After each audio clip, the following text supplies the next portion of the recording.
Assalamualaikum, it's Friday again. Tara at magsambayan tayo sa masjid.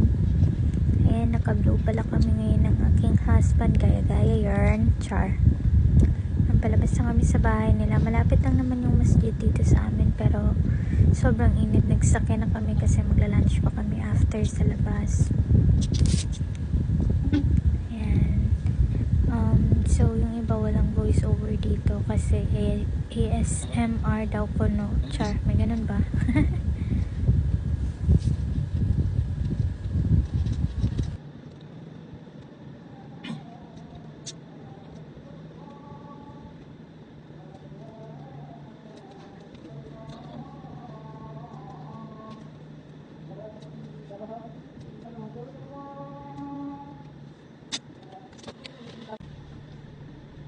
Alhamdulillah, tapos na yung sambayang. Kakain muna kami ng brunch namin.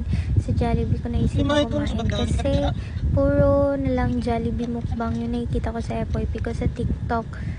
Tapos, diba nakaka-bother yung kinakain nila yung vlog ng spicy chicken. Anyways, parang sarap na sarap naman sila maliban sa Jollibee. I mean sa spaghetti kasi hindi na gusto kasi matamis.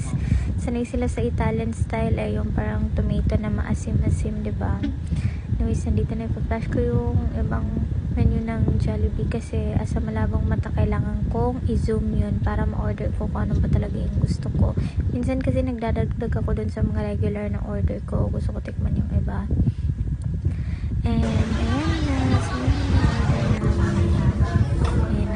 dapat last part yung lahat kasi nagpa-SO kami pero wala na talaga kaya pinilit ko na maging yung part kasi sinasakit siya dyan sa aircon. At ito, pauwi na kami. Alhamdulillah, busog na busog kami.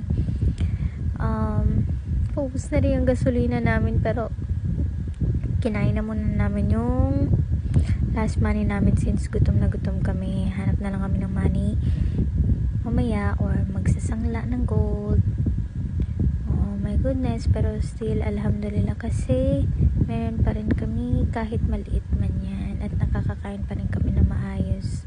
Yan, malapit na kami sa bahay nila.